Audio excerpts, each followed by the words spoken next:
Maka orang-orang yang imannya teguh, dia tidak akan memaksa-maksakan dirinya untuk mencari takwil apa maksud dari alif lam mim.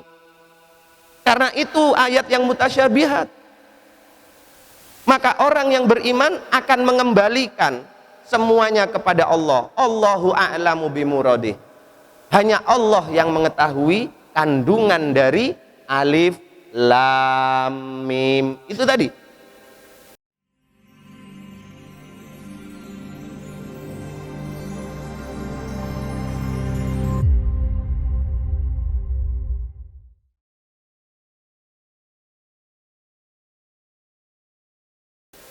Sampai sini bisa dipahami? Bisa dipahami ya? Baik. Sekarang pertanyaan tadi sudah terjawab. Apa tujuannya Allah menurunkan ayat-ayat yang mutasyabihat? Nah, sekarang pada saat ada ayat yang mutasyabihat, bagaimana sikap manusia? Kalau ayat yang muhkamat, gampang. Memahami gampang. Tapi pada saat kita ketemu dengan ayat-ayat yang mutasyabihat, maka bagaimana sikap kita? Maka sikap manusia ada dua macam. Saat bertemu dengan ayat-ayat yang mutasyabihat, sikap manusia ada dua macam, dan mudah-mudahan kita menjadi salah satunya. Jangan menjadi yang satunya lagi. Bagaimana itu? Saat bertemu dengan ayat-ayat yang mutasyabih, maka sikap manusia ada dua macam. Yang pertama, kita lanjutkan ayat tadi. Fa ammal ladina fi qulubihim zaigun. Maka ada golongan manusia yang pertama, saat dia ketemu dengan ayat yang mutasyabihat. Apa itu? Yaitu orang-orang yang di dalam hatinya terdapat kecenderungan terhadap kesesatan. Fa'ammal ladina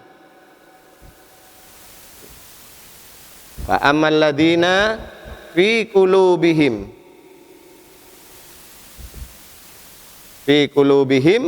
zaigun. Lanjutan ayatnya tadi.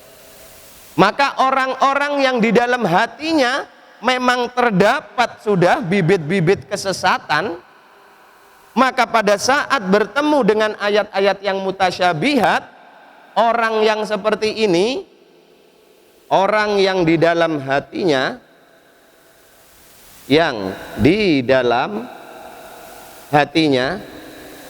terdapat bibit-bibit kesesatan, saat bertemu dengan ayat-ayat yang mutasyabih, maka dia akan apa? Fayattabi'una, mereka akan mencari dengan sungguh-sungguh, akan mencari takwilnya. Takwil itu apa? Ya, dengan sungguh-sungguh. Bagus enggak ini? Mencari takwilnya dengan sungguh-sungguh. Bagus enggak? Alif lam mim. Maka saat membaca alif lam mim itu, dia mencurahkan segenap pikirannya, kemampuannya untuk sungguh-sungguh mencari takwilnya atau artinya. Bagus nggak? Loh kok tidak? Berusaha mencari takwilnya ayat itu kok bagus apa enggak? Bagus, tapi menjadi enggak bagus. Karena apa? Karena ayat-ayat yang mutasyabihat itu dia cari artinya, pemahamannya, tetapi dengan tujuan untuk membenarkan pendapatnya secara pribadi. Pendapatnya apa? Pendapat tentang mentuhankan yang lain selain Allah. Kita ingat surat Ali Imran, sebab turunnya berkaitan dengan kunjungan para pendeta dari Najran. Nah, mereka-mereka itu pada saat ketemu ayat-ayat yang mutasyabihat berusaha untuk dicari pemahamannya, artinya dengan sungguh-sungguh, tetapi bukan arti yang sebenarnya, dibolak-balik artinya agar supaya sesuai dengan pendapatnya pribadi, dengan sungguh-sungguh, dengan tujuannya apa? Untuk menciptakan fitnah atau kekacauan di tengah masyarakat. Ini tujuan mereka.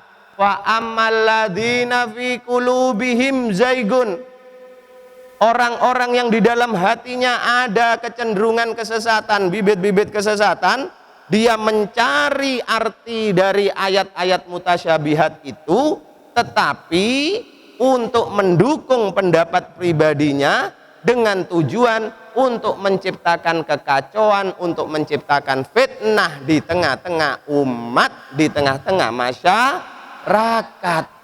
Tujuannya baik apa enggak? Tidak. Karena apa?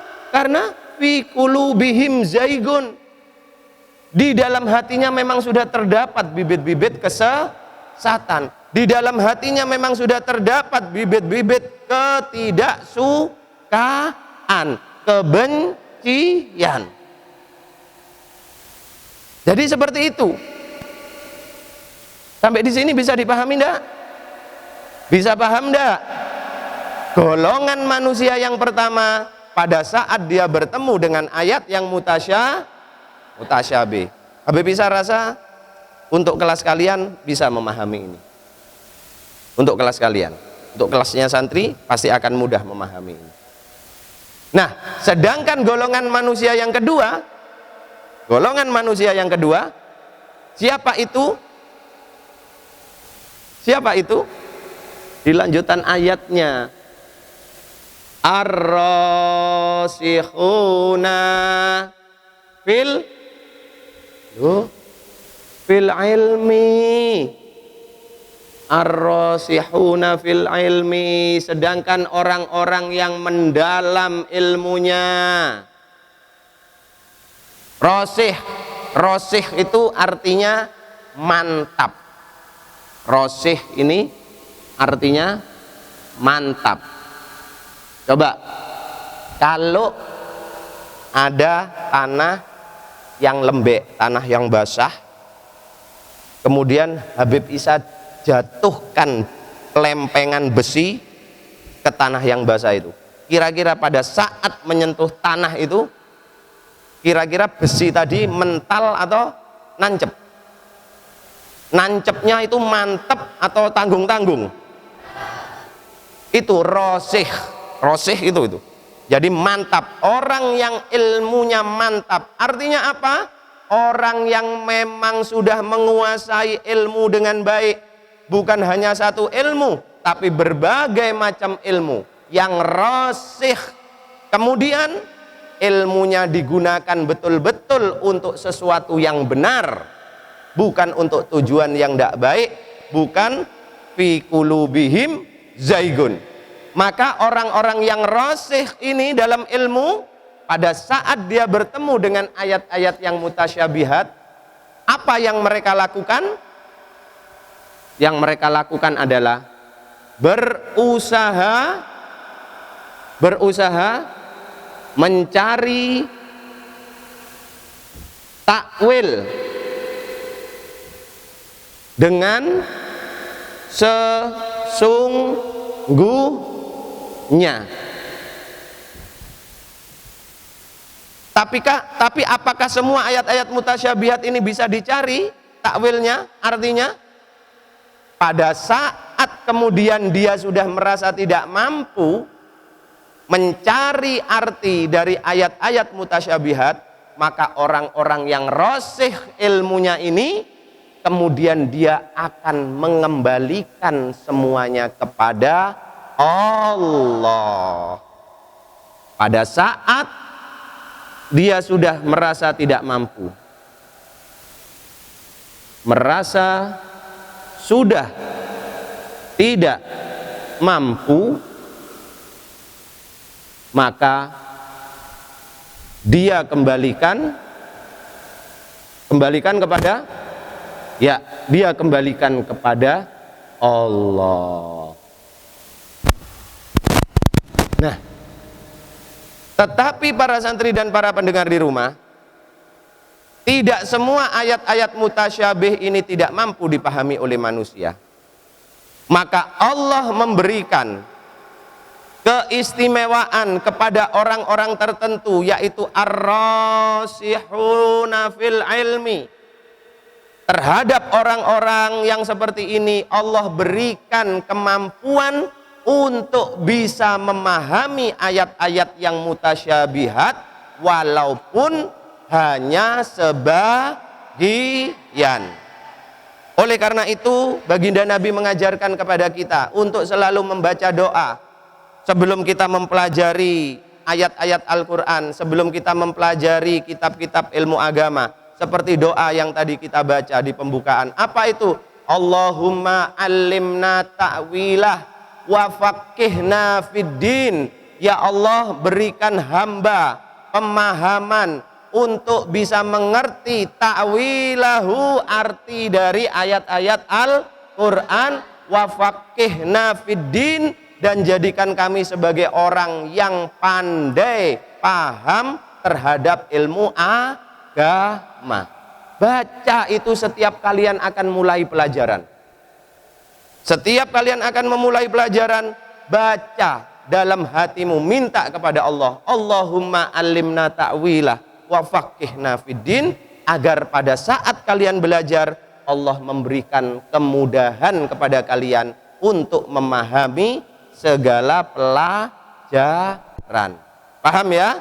Nah, inilah yang bisa Habib Isa sampaikan terhadap ayat yang ketujuh. Mudah-mudahan kalian bisa memahami. Kalau memang masih ada yang dirasa belum paham, silahkan untuk mengajukan pertanyaan, tapi di luar jam ini karena terbatas. Mungkin hari Rebu silahkan kalian ajukan pertanyaan, atau kalian bisa tulis, kalian serahkan ke Habib Isa pertanyaannya. Kalau ada yang belum memahami ayat-ayat mutasyabihat dan penjelasan ayat-ayat yang muhkamat. Ayat ketujuh selesai, sudah Habib Isa jelaskan. Mudah-mudahan kalian bisa mengambil pelajaran. Jadi terhadap ayat mutasyabihat bagaimana sikap kita? Sikap kita bagaimana? Ya, kalau kelas-kelas kita ketemu sama ayat yang mutasyabihat, langsung Allahu a'lamu bimuradih itu. Loh, saya rosih, Bib, rosih apanya? Hadis ya apal cuma telung iji wis rosih. Ya. Jadi kalau kita ketemu sama ayat yang mutasyabihat, alif lam mim, wis aja macem-macem. Enggak usah coba-coba. Alif itu ini, lam itu ini. Alah, wis salah kabeh, terus jadi musyrik kamu nanti. Allahu a'lamu bimuradih. Kita kembalikan kepada Allah. Karena kita bukan orang yang rosih, tapi para sahabat, para tabi'in, tabi'inat tabi'in, para imam-imam itu ahli ilmu, ahli hadis. Beliau insya Allah orang-orang yang rosih. Kayak kita, ada. Ya, jangan coba. Kita kembalikan semuanya kepada Allah agar supaya keimanan kita tetap terjaga. Pahami ayat-ayat yang muhkamat saja. Ayat-ayat yang muhkamat ayat yang paham teman. Pahami sing mutasyabihat. Paham ya santri pendengar di rumah? Mudah-mudahan manfaat. Wallahu a'lam bissawab. Bismillahirrahmanirrahim. Allahumma salli wa sallim wa barik ala Sayyidina Muhammad wa ala ali Sayyidina Muhammad. Allahumma inni saudatuka ma 'allamtanihi fardudhu alayya inda hajati ilai. Wa sallallahu ala Sayyidina Muhammadin wa ala alihi wa sahbihi wa sallam. Walhamdulillahi rabbil alamin. Akhirul kalam. Wassalamualaikum warahmatullahi wabarakatuh.